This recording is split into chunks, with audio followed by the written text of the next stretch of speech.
Wave of kidnappings that sparked outrage in Kenya. The country's High Court on Wednesday ordered Kenyan police force head Douglas Kanja to appear for questioning.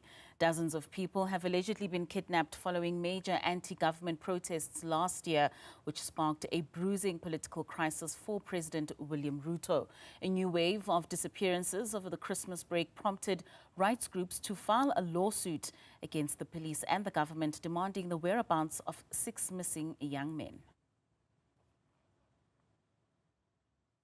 The recent waves of disappearances and kidnappings in Kenya have sparked renewed calls for police accountability and answers from authorities over the abduction of anti-government protesters and youth in the country. At least 2 anti-government protesters were taken after sharing AI-generated images of the country's president in a coffin. 5 of them were released on Monday, with no information given on who had taken them or where they were held. Police deny involvement, but rights group blame a shadowy unit drawn from police, intelligence, counter-terrorism and other agencies. What we are seeing are people in plain clothes hiding their faces, basically covering their faces. They abduct people in a very violent, very threatening or scary way, and then they don't even take them to police stations. So in the first place, those things should not be happening. But because it has happened, we need accountability. Among those kidnapped and released was Bob Njagi, who shared his experience of the kidnapping ordeal. During these 30 days, I was only fed once a day, a very small meal of ugali, that is corn, and cabbage, and a cup of tea in the morning, okay? I was allowed to take a shower once a week, every 7 days, but my handcuffs remained intact both day and night. The Kenyan National Commission on Human Rights has recorded over 82 abductions since the protests, with dozens still reported missing. Now let's get more details on those kidnappings and why the uproar is growing. We are joined by political analyst Musa Mdunge. Musa, thank you so much for your time and for joining us this evening. Now there's been 82 abductions in Kenya between June and December of 2024, but this is not a new trend in that country. Let's just maybe perhaps talk about the history with regards to disappearances and enforced disappearances and abductions in Kenya. Well, thank you so much, Katlego, for having me. Good evening to you and to the viewers. Well, certainly, Kenya, these incidences are not a new thing.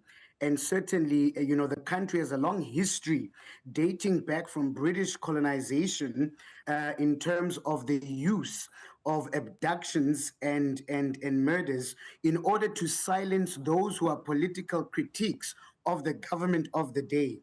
As it was under British colonialism, so it was under independence since 1963, and subsequent administrations have used the same sort of modus operandi in order to silence political opposition. And what is perhaps unique or interesting about this particular case is, of course, it follows one of the largest, protests, youth-led protests in that country, in opposition of, the President Ruto and his economic policies, in opposition of the corruption that has shaped the Kenyan economy, and the fact that Kenya, like many other countries around the world, is, of course, facing an inflation crisis. And so in many ways, all of these things happen at a time where the Kenyan economy is struggling. And in many ways, William Ruto's government is being seen as chief among the cause of those challenges, but also in terms of the way he has dealt with the protests. I mean, you speak of the prevalence, of course, being for political reasons, but are many of them motivated just by ransom that's sought by people, but not necessarily politically motivated? Certainly, the lines are conflated, and certainly criminal elements have taken root of the opportunities that such a tradition has set in motion. And so certainly you see criminal elements using these tactics in order to solicit some sort of ransom. And of course, it is conflated, again, as I say, by the fact that there's a weakness by the Kenyan government in order to respond to this matter. Just last year, the president was calling this fake news, and given, the uproar, both by the media, but by normal Kenyans in the country, as well as international pressure, he then changed tactic.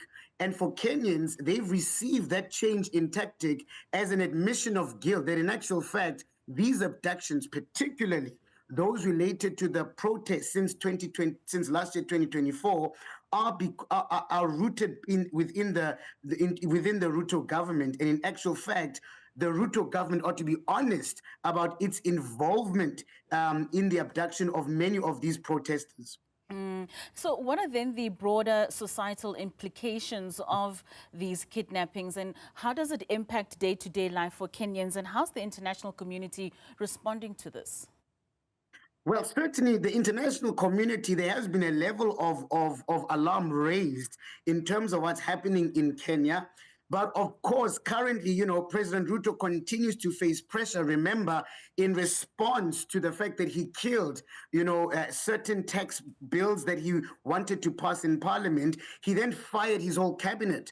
And so this is a president who really is facing a period of strong political headwinds, and in many ways, as the rise of protest and dissatisfaction among Kenyans rises, it is likely that we will find a president who may be out of time and out of touch. But the time will tell. The challenge with a country like Kenya is that it has a history of political violence, a history of involvement of the military. And in many ways, those are the things that we've got to watch. How will the institutions react to the pressure? It is in how the institutions react that then we are able to establish, Katleho, whether democratic consolidation has happened. Yes. Okay, Musa, thank you so much for your time. Unfortunately, we have run out of time. A very pertinent issue with regards to what's happening in Kenya. Musa Mdunge speaking to us there with the rise in kidnappings and abductions.